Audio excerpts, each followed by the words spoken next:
C'est littéralement porté par une foule en délire que Jacques Chaban-Delmas a gagné hier soir la tribune dressée dans le grand hall du Palais de la Foire.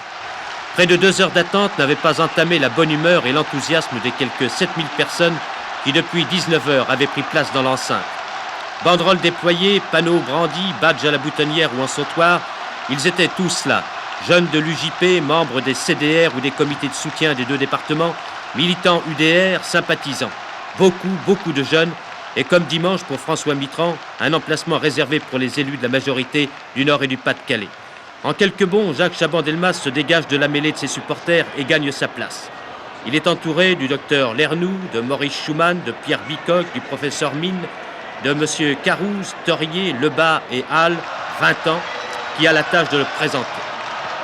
Quand Jacques Chaban-Delmas prend la parole, les clameurs ne se sont pas encore tues. Le développement de redressement de la région du Nord réussi grâce aux efforts des hommes et des femmes du Nord, il va de soi que je poursuivrai et ferai poursuivre dans la même voie et qu'il ne s'agit pas seulement de grands équipements et d'industrie, mais qu'il y va aussi de la pêche et de l'agriculture.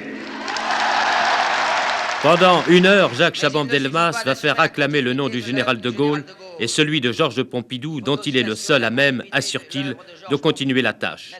Christian Fouché se désistant en sa faveur, Michel Jobert se ralliant à sa candidature, sont pour lui des témoins de sa légitimité. Et Jacques Chaban-Delmas rappelle sa tâche pendant 3 ans à la tête du gouvernement.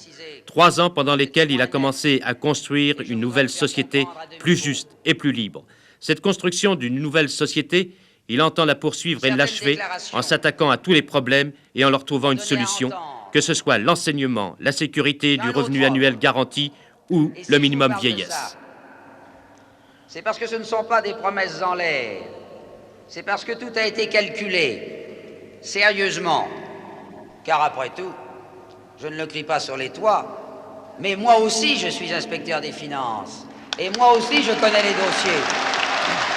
Pas une fois Chaban ne citera le nom de Valéry Giscard d'Estaing, mais le ministre des Finances reviendra souvent en filigrane qu'il s'agisse, dit Chaban, du péril menaçant les institutions ou l'indépendance de la France et de l'Europe, ou encore de la menace de voir se reconstituer la vieille droite qui ne pourrait, face à la gauche, que casser la France en 2. Alors que pour lui, Jacques Chaban-Delmas, la continuité doit être non la division, mais le rassemblement. Alors, comme de chaque fait acquis, il faut tirer les conséquences pratiques.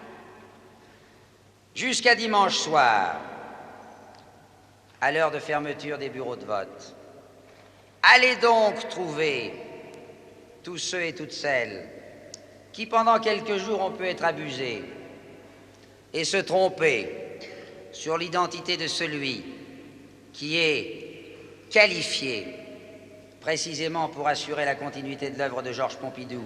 Et dites à tous ceux et à toutes celles qui avaient voté pour Georges Pompidou comme président de la République, et aussi à tous ceux et à toutes celles, et ils sont nombreux, qui n'avaient pas voté pour lui, mais qui depuis avaient été conquis par son travail, par son action.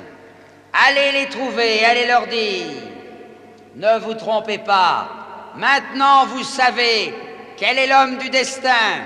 Cet homme,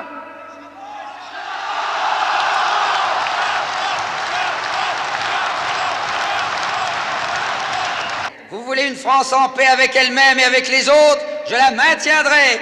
Vous voulez une France plus juste, plus solidaire, plus humaine, je la construirai avec vous pour la France. Une ovation formidable saluait Chaban-Delmas qui prenait alors un véritable bain de foule avant de se frayer difficilement un chemin jusqu'à la sortie. Le meeting finissait en poussée de Pâques, comme dans un France-Angleterre de rugby, ce qui n'a certainement pas été pour déplaire au maire de Bordeaux.